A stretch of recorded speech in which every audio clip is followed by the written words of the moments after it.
अगर मैं आपसे कहूं आपके शरीर में इंसुलिन बनाने वाला ऑर्गन पैनक्रियास और उसमें मौजूद बीटा सेल्स जिंदा हैं, वो अभी भी आपके लिए इंसुलिन बना रहे हैं। आप कहेंगे डॉक्टर ने तो हमसे कहा था अब ये प्रोसेस बंद हो चुका है, बीटा सेल्स काम नहीं कर रही, खत्म हो चुकी हैं। लेकिन ये एक बहुत बड़ा भ्रम है। अभी जो रिसेंट रिसर्चेज आई हैं उन्होंने डायबिटीज को देखने का और उसके बारे में सोचने के तरीके को पूरी तरह बदल दिया है। आज इस वीडियो में मैं आपको समझाने की कोशिश करूंगा कि आपके शरीर में मौजूद पैनक्रियास और उनमें मौजूद बीटा सेल्स आखिर दिन ब दिन कमजोर क्यों पड़ती जा रही हैं, कैसे उन्हें रिकवर किया जा सकता है और आखिर ऐसी कौन सी चीजें हैं जिन्हें हम बेहतर कर सुधार कर अपने पैनक्रियास की बीटा सेल्स को बेहतर काम करने में मदद कर सकते हैं। वीडियो को पूरा देखिएगा, आखिर तक देखिएगा। वीडियो के आखिर में मैं आपको एक टेस्ट के बारे में भी बताऊंगा जो आपको ये बता देगा क्या आपकी बीटा सेल्स जिंदा हैं भी या नहीं। मैं पिछले 20 सालों से ज्यादा समय से लगातार डायबिटीज पेशेंट के साथ काम कर रहा हूं। आज की जानकारी शायद आपकी सोच को पूरी तरह से बदल देगी। लेकिन सबसे पहले एक सवाल, अगर पैनक्रियाटिक बीटा सेल्स मर चुकी हैं तो कुछ लोगों में, बल्कि मैं कहूं बहुत सारे लोगों में, वेट कंट्रोल करते ही, वजन कम करते ही शुगर कंट्रोल में आना शुरू क्यों हो जाती है? वॉक करते ही, एक्सरसाइज करते ही शुगर का लेवल नॉर्मल आना कैसे शुरू हो जाता है, जबकि बताया तो ये गया था कि बीटा सेल्स अब काम नहीं कर रही हैं। आखिर ऐसा सब कुछ कैसे होता है, इसी को समझने की आज हम कोशिश करेंगे। चलिए आगे बढ़ने से पहले सबसे पहले समझ लेते हैं कि आपके शरीर के अंदर कुदरत ने एक बेहतरीन ऑर्गन दिया है जिसका नाम है पैनक्रियास। और पैनक्रियास के अंदर बहुत सारी बीटा सेल्स मौजूद होती हैं। जी हाँ, वही सेल्स जो आपके लिए इंसुलिन बना रही होती हैं। जब आप कोई भी खाना खाते हैं, उस खाने से बना ग्लूकोज आपके ब्लड से होता हुआ आपके शरीर की एक एक सेल तक पहुंचता है, तो वहां तक बीटा सेल से बना इंसुलिन भी पहुंच जाता है और ग्लूकोज को सेल के अंदर इस्तेमाल कराने में मदद करता है। आपका शुगर का लेवल भी कंट्रोल रहता है और आपके शरीर को ताकत भी मिल जाती है। लेकिन आखिर ये बीटा सेल नाम की फैक्ट्रीज कमजोर क्यों पड़ जाती हैं, डैमेज क्यों हो जाती हैं, इंसुलिन बनना कम या बंद आखिर क्यों हो जाता है? क्या इसके पीछे मीठा खाना, शुगर का ज्यादा इस्तेमाल करना जिम्मेदार है? तो मेरी बात ध्यान से सुन लीजिए, सिर्फ मीठा खाना इसके लिए जिम्मेदार नहीं है। असल में सालों तक जब आपके शरीर में इंसुलिन रेजिस्टेंस बढ़ा रहता है, मौजूद रहता है, शायद आपके बार बार खाना खाने की वजह से, शायद आपके शरीर में चर्बी के बहुत ज्यादा बढ़ जाने की वजह से या इनएक्टिविटी की वजह से, जब इंसुलिन ठीक से काम नहीं कर पाती तो शरीर में शुगर का लेवल बढ़ना शुरू हो जाता है। ऐसा होने पर आपकी बीटा सेल्स अनजाने में गलती से और ज्यादा इंसुलिन बनाना शुरू कर देती हैं, यानी कि बीटा सेल्स ओवरवर्क करना शुरू कर देती हैं। जब लगातार लंबे समय तक ये ओवरवर्क चलता रहता है, बीटा सेल्स धीरे धीरे एग्जॉस्ट हो जाती हैं, थक जाती हैं और अपना काम करना कम कर देती हैं, या मैं कहूं बंद कर देती हैं, जिसे बोला जाता है beta cell dysfunction.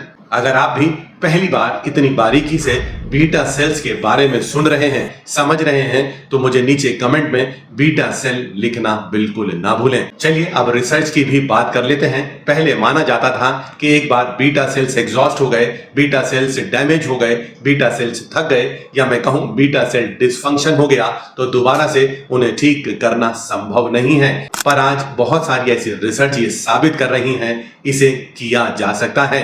Beta cells को रिपेयर करना, रिवाइव करना संभव हो गया है।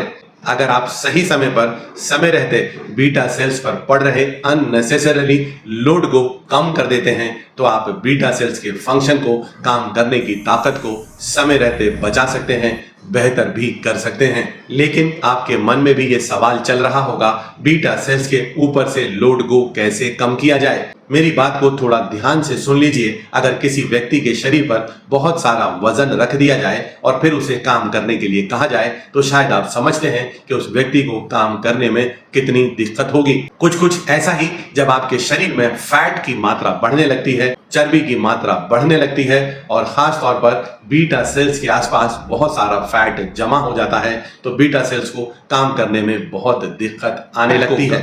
और वहीं जब आप बॉडी फैट को कम करने करने के लिए काम करते हैं, वो बॉडी फैट धीरे धीरे कम होने लगता है, तो आपके शरीर में बीटा सेल्स जो कि आपके लिए इंसुलिन बना रही हैं, वो दोबारा से बेहतर तरीके से काम करना शुरू कर देती हैं। इंसुलिन की सेंसिटिविटी बेहतर होना शुरू हो जाती है, लेकिन सिर्फ फैट को घटाना काफी नहीं रहेगा, उससे भी ज्यादा जरूरी है मूवमेंट करना, एक्सरसाइज करना, अपनी मांसपेशियों को बार बार लगातार रेगुलरली एक्टिवेट करना। आप शायद यकीन भी ना माने, आपके शरीर में सबसे ज्यादा ग्लूकोज को अगर कोई इस्तेमाल कर सकता है तो वो आपकी मांसपेशियां ही हैं। जब आप एक्सरसाइज करते हैं, वॉक करते हैं, साइकिलिंग करते हैं, एरोबिक्स करते हैं या स्ट्रेंथ ट्रेनिंग करते हैं, तब आपके शरीर में मांसपेशियां एक्टिव हो जाती हैं, ग्लूकोज का इस्तेमाल कर लेती हैं और अल्टीमेटली ये भी बीटा सेल पर पड़ रहे लोड को कम करने में मददगार साबित होती हैं। अगर आप भी रोज कम से कम 10 मिनट वॉक करते हैं तो मुझे कमेंट में अभी लिखिए वॉक, और अगर आप ऐसा नहीं कर रहे तो मुझसे वादा कीजिए आज से ही आप खाना खाने के आधे घंटे बाद 10 मिनट पैदल चलने की आदत जरूर बना लेंगे। चलिए आगे बढ़ते हैं। अब नंबर आता है दवाइयों का, और ऐसी दवाइयों का जो आपके शरीर में GLP-1 हार्मोन के बनने को बेहतर कर सकें। जी हाँ, वही GLP-1 जो आगे जाकर आपके इंसुलिन को बेहतर काम करने में मदद भी करता है।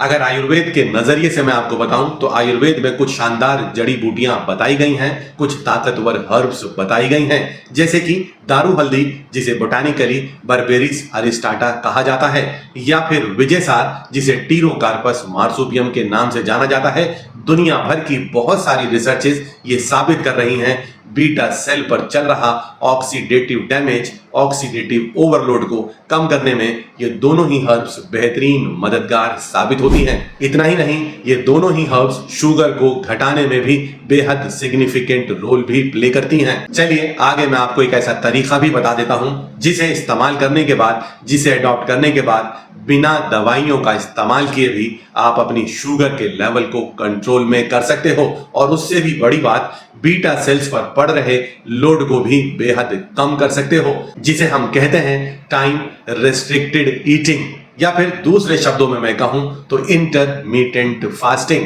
मेरी एक सिंपल सी फिलॉसफी को समझ लीजिए। जब आप दिन में बार बार खाना खाते हैं, 4 बार, 5 बार या 6 बार खाना खाते हैं, उतनी ही बार आपकी बीटा सेल्स को काम करना पड़ता है, उतनी ही बार आपकी इंसुलिन रिलीज होती है। एक तो इंसुलिन का रेजिस्टेंस बढ़ता है, दूसरी तरफ बीटा सेल्स एग्जॉस्ट होना, थकना, कमजोर पड़ना, टूटना भी शुरू हो जाती हैं। तो सबसे बेहतर समाधान तो यह हुआ कि आप टाइम रेस्ट्रिक्टेड ईटिंग को समझ लें। पर यह टाइम रेस्ट्रिक्टेड ईटिंग सबके लिए एक जैसी नहीं हो सकती। अगर आप एक ओबीज डायबिटिक पेशेंट हैं, आपका वजन भी ज्यादा है, शुगर का लेवल भी ज्यादा है, तो एक छोटा सा काम कर लीजिए, अपने डिनर और अपने ब्रेकफास्ट के बीच में 12, 14 या 16 घंटे तक का गैप करना शुरू कर दीजिए। ऐसा हमेशा नहीं करना, हफ्ते में 1 बार, 2 बार या 3 बार भी आप कर लें तो इसका बहुत फायदा आपको मिल जाएगा। वहीं अगर आप एक पतले दुबले थिन डायबिटिक पेशेंट हैं तो आपके लिए डिनर और ब्रेकफास्ट के बीच में 10 से 12 घंटे का गैप करना काफी रहेगा। ऐसा करते ही आपकी बीटा सेल्स पर से लोड घटना शुरू हो जाएगा, इंसुलिन बेहतर काम करना शुरू कर देगी, ब्लड शुगर लेवल भी नीचे आना शुरू हो जाएगा। चलिए, जो सबसे शुरू में मैंने आपसे वादा किया था कि मैं आपको एक ऐसे टेस्ट के बारे में बताऊंगा जो आपको ये बता देगा आपकी बीटा सेल्स जिंदा है या नहीं, काम कर रही हैं या नहीं। उस टेस्ट का नाम है सी पेप्टाइड टेस्ट। ये वो टेस्ट है जो आपको ये बता देगा कि आपकी बीटा सेल्स कितना काम कर रही हैं।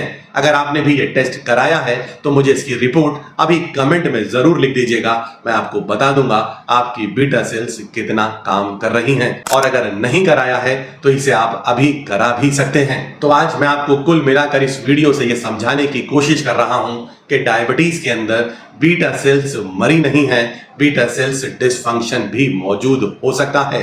असल में डायबिटीज की असली समस्या बीटा सेल ओवरलोड ही है, या फिर दूसरे शब्दों में मैं कहूं इंसुलिन रेजिस्टेंस भी डायबिटीज का एक बड़ा कारण है, जिसे आप बेहद आसान तरीके से ठीक भी कर सकते हैं।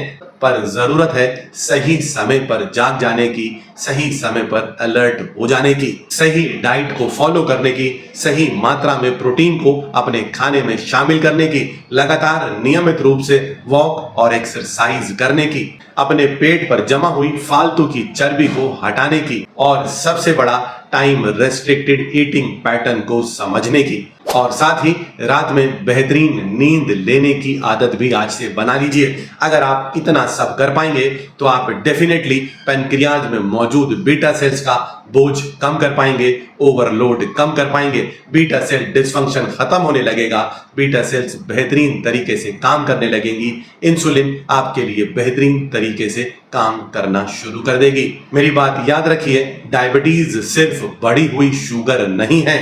असल में डायबिटीज एक मेटाबॉलिक डिसऑर्डर है, एक लाइफ स्टाइल डिसऑर्डर है, जिसे अगर आप ठीक करना चाहते हैं तो अपने मेटाबॉलिज्म को, अपने लाइफ स्टाइल को ठीक करना बेहद जरूरी भी रहेगा। चलिए, अगर आज की वीडियो आपको अच्छी लगी हो, काम की लगी हो, तो इसे बाकी के डायबिटीज पेशेंट के साथ शेयर करना बिल्कुल मत भूलिएगा।